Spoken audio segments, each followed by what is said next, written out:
Hi everybody, Mr. Jones back here with you. We are going to be moving on Unit 5, Polynomials, okay? Our first video was on the graphs of polynomial functions, and this one is going to be more talking about the equations and how we can gather helpful information from those equations to help us determine what the graph's going to look like, okay? So before we get into the actual graphs, let's just focus on reviewing this topic of factoring, okay, because that is something that applies to these bigger polynomial functions, okay. So it's just asking us here for numbers 1 and 2 to write the factored form of these two equations, okay. So for this one, what I can do is look at just this part right here. I'm just focusing on the part after the equal sign, right? Because the y equals part of it is more of kind of the output, but we want to manipulate this part right here. Okay, and so if I want to factor this, right? Factoring is just breaking it up into those small groups or small terms, right? Breaking it up like that instead of just having it as one big group like this. Okay, so normally with the trinomial, right, we factored this using tic-tac-toe, right? Our tic-tac-toe board, and I am going to be able to do this here.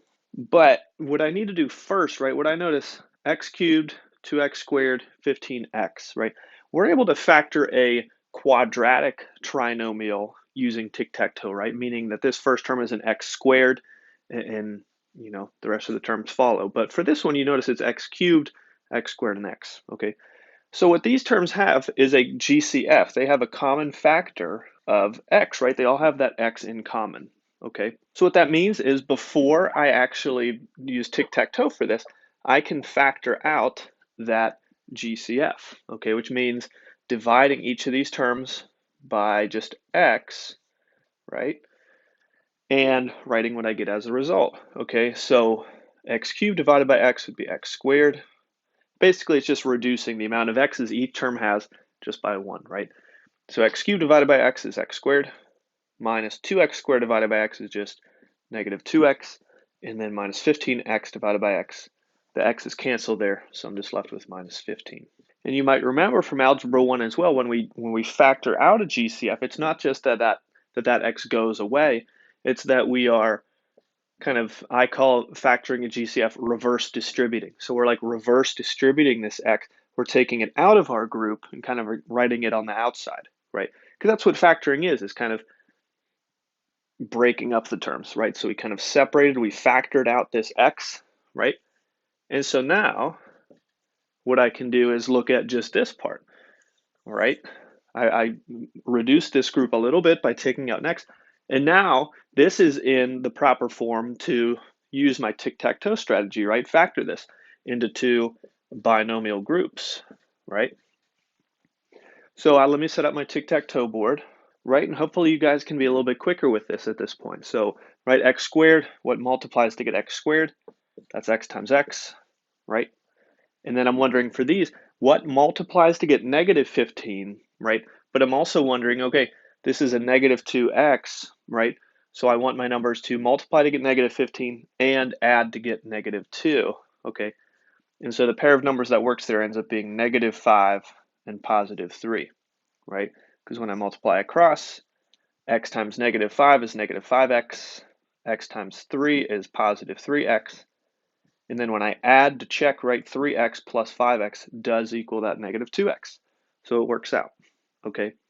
And so my two groups are across the diagonal here, x plus 3 and x minus 5, okay? And now this is fully factored, okay? This is split up into as many small groups as it can, okay? So x times x plus 3 times x minus 5. So that's this polynomial function factored completely, okay? And then just quickly doing another one just like that. If you're confused about this process, again, just going through.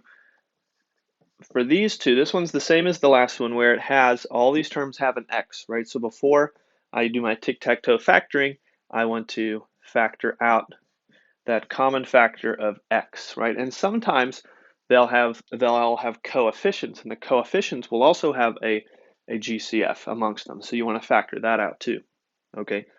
But these just have the x as the GCF. So you divide everything by that, and I'm left with x squared minus x minus 12, right?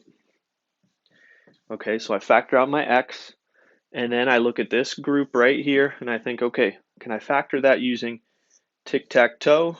All right, so just like up here, x squared is x times x.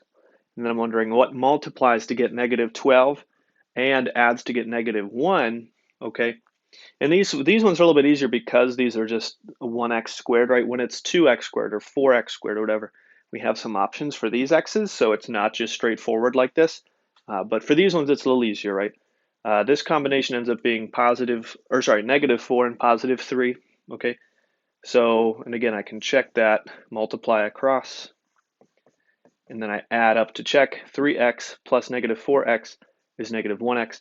So this works, checks out. So my two groups are x plus 3, x minus 4. My single x was out there from before, and so that's my factored form of this. Okay.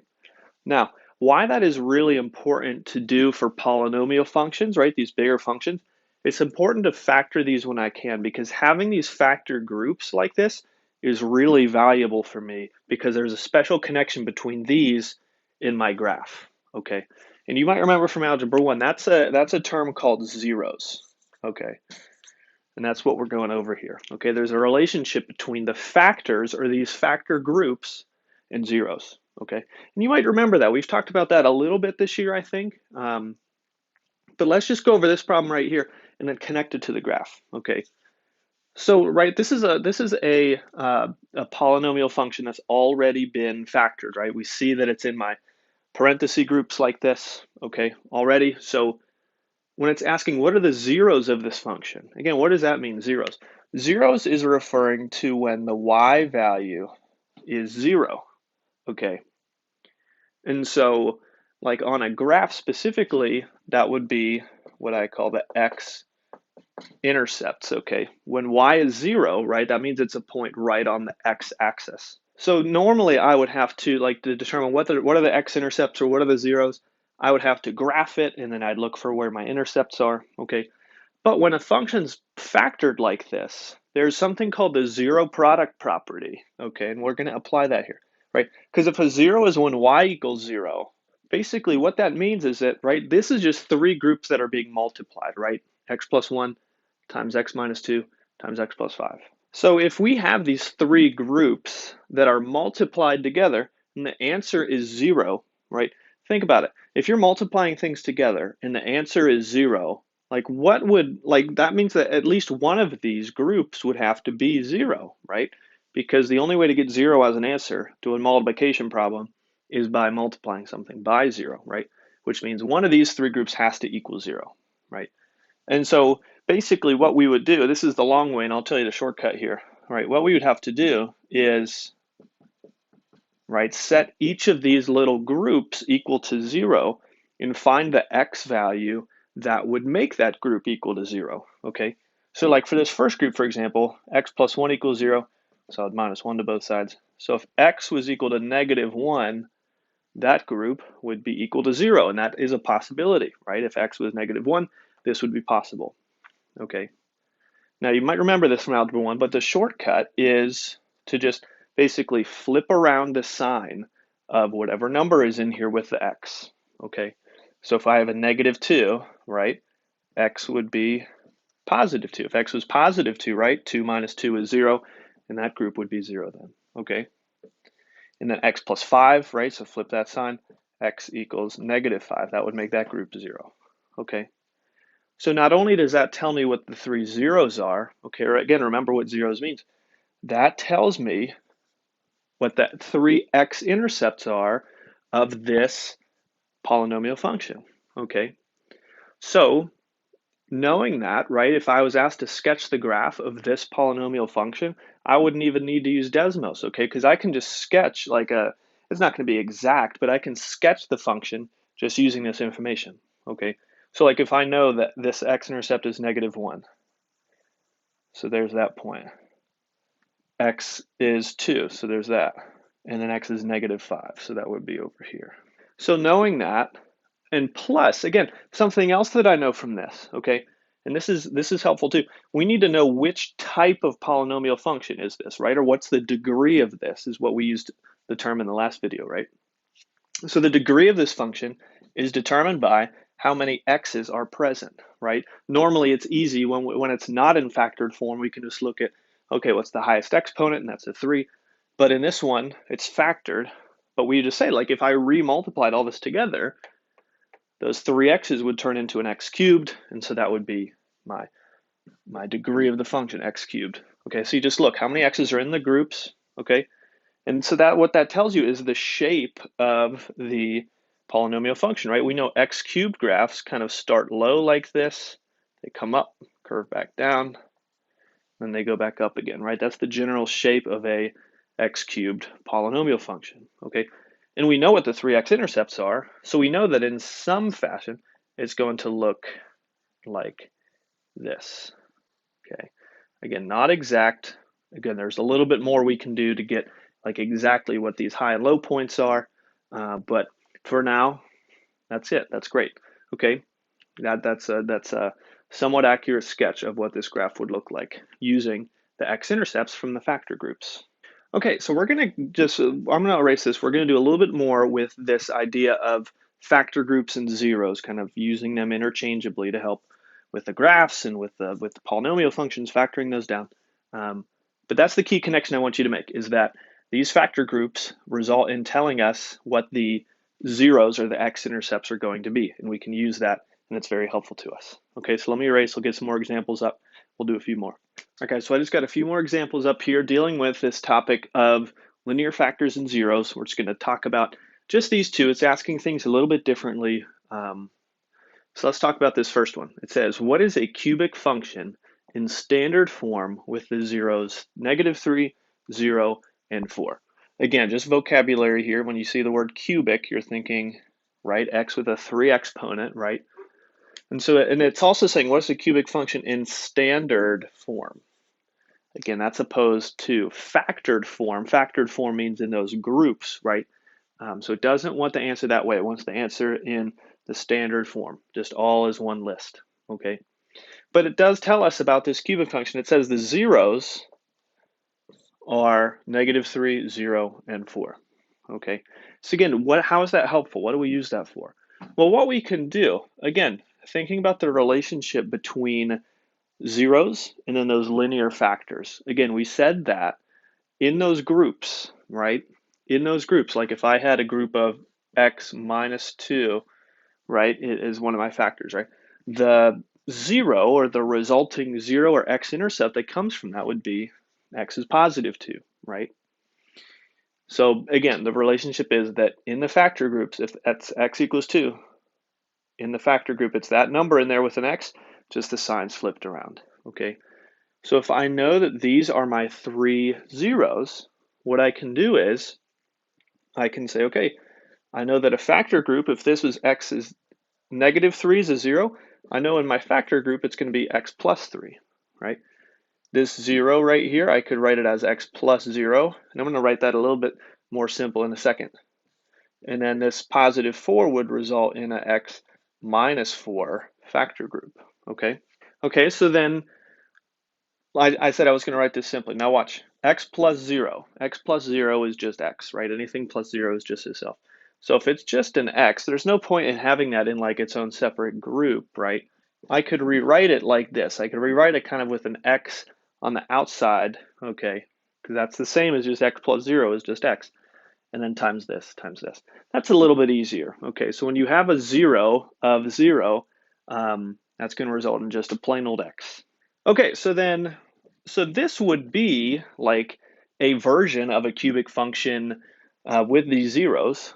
That would be part of it, but it does want it in standard form. So I have to take it a step further and basically, right, this would be for the factored form version. Again, I have to take that and write my factored form answer. I have to write that in standard form, okay? So that just means, right, I just have to kind of multiply these groups together, and then that'll be in standard form as just kind of all one list, not in these separate groups, okay? So what I can do first with this single x is just distribute it just to this first group, okay? Now I'll multiply the second group in a second, but so x times x would be x squared, x times 3 would be positive 3x, and then I have my second group. And you might be wondering, oh, why didn't you distribute it also to the second group there? Because this group kind of stops there, and this is the start of a second group. I would be okay, right? If it was a separate x kind of outside of this one, then I could multiply, but just distributing it to this first group is enough. And then with these, right, this is just a group times a group, 2 terms times 2 terms. So I can FOIL this, right? First, outer, inner, last, to multiply these two groups together. So that would be x squared times x cubed, okay? And then x squared times negative 4 would be negative 4x squared, okay? And then inside I have 3x times x is 3x squared. And then 3x times negative 4 would be negative 12x. And then like always with FOILing, I want to look and see, do I have any like terms? And like normal, these two middle terms are like terms. Okay, so my final answer, my standard form, x cubed, negative 4x squared plus 3x squared would be negative 1x squared, and then minus 12x. Okay, so that would be my full-on standard form of this function that it describes. Okay, so that's the first one there. All right, so if it gives you the zeros, it wants the equation, just make them into factor groups, and then if it wants it in standard form, you just multiply them all back together. Now for the second one's asking, what are the zeros of the function below? What are their multiplicities? Okay, so this time it's kind of the opposite. It's giving us the standard form, and it wants the zeros. Okay, so again, with this one, what I'm going to have to do is kind of like I did in the previous problems before I erased. I need to factor this, okay, and then I'll be able to get the zeros from those factor groups. And then there's this new word here called multiplicities. It's a fun word to say, multiplicity. And so I'll talk about that after, okay? So that has to do with what the graph looks like. So again, I look at this. Again, I look first, do I have any GCFs? Do I have any common factors across these three terms? And I do, right? Not only do these just have an x, they all have x squared, right? So I could say that GCF would be x squared, right? So I can factor out that x squared, and I can divide everything by that. Divide by x squared, divide by x squared, okay? So when I do that, I'll have, and then I know this one says f of x, and again, remember, that's kind of interchangeable with that letter y. Sometimes it says y, sometimes it says f of x. But I divide that x squared out, right? And so that's written on the outside. And then on the inside, it's going to be x to the fourth divided by x squared is x squared. Negative 2x cubed divided by x squared would be negative 2x. And then negative 8x squared divided by x squared, those cancel to leave me with negative 8. And so then from here, what I look for is just, again, this group right here. I can try to factor that using my tic-tac-toe board, right? So I have all my numbers written out there, right? X times x is x squared. And I'm wondering what multiplies to get negative 8, and then would also add to give me this negative 2x. That ends up being negative 4 and positive 2, right?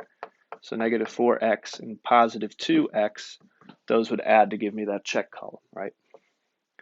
So my two factor groups here are x plus 2 and x minus 4, okay? With that x squared on the outside. So now this is fully factored. And again, from this, I can write what my zeros are, right? So again, that's taking each group, flipping the sign around. So that's easy to do for this one, right? So this would be a negative 2 as a 0. This would be a positive 4 for a 0. But what about this x squared, right? That's new. So again, what we're doing with each of these, again, we're kind of taking the shortcut and just skipping the actual setup. But again, what we're doing with these is setting that group or that term equal to 0 and solving for the x value that would make that equal to 0. So if I did that with x squared and I said, okay, what number squared would equal 0? All right, and I can take the square root of both sides to figure that out.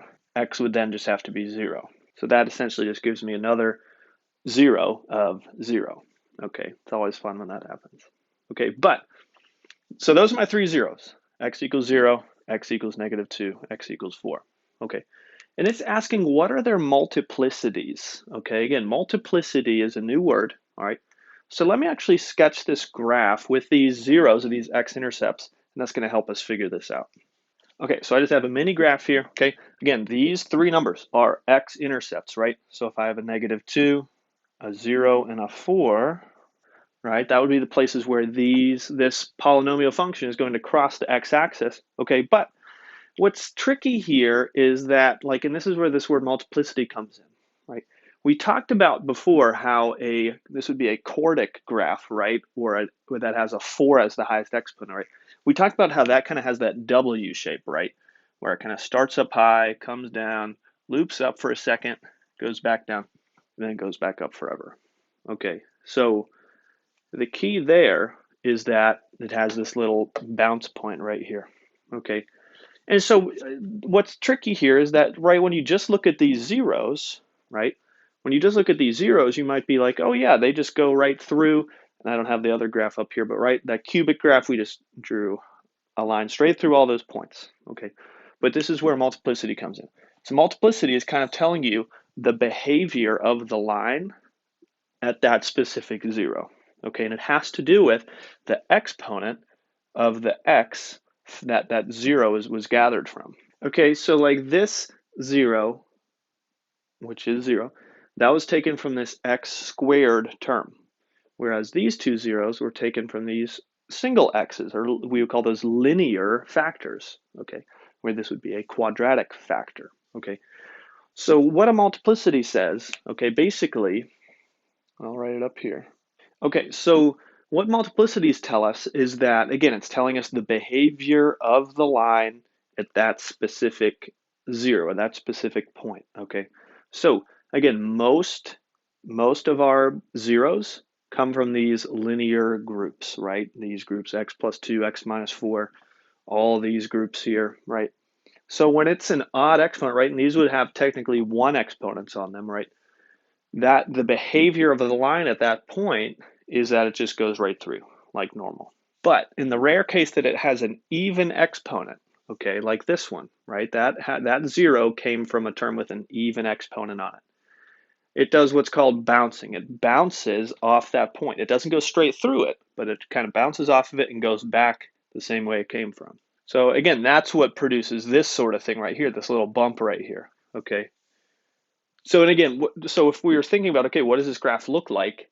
Again, we know it's going to be, right, there's no negative there, so a negative is what would flip this graph around. This doesn't have that, so we know it's going to be this normal shape instead of flipping upside down. So we know it's going to start up high like this. Use a different color. So we know this graph is going to start up high, right? It's going to come down. Again, the multiplicity of this x is -2 was 1, right? It was normal, so it's going to go straight through that point. Okay, and then it's going to loop back up. Okay, the multiplicity of this 0 was 2. It was even, right? It was an even multiplicity, so that means that it's going to bounce off that point. So it's not going to go through that and keep going up. It's going to go up and it's going to bounce off it and come right back the way that it came from. Okay, again, that comes from this x squared here. And then this last point here, 4, again, that had an odd multiplicity, right? It was an odd exponent there. So that's going to go through that point. So it's going to loop down, come back up, and produce something like that, producing that W type shape. Okay, so that's what multiplicity is. It's all about the exponent that the 0 was, you got the 0 from, okay, and that's telling you what the behavior behavior of the line is on the graph when it touches that particular 0. So, all right. So that's all, guys. Thank you so much for following. Have a great day.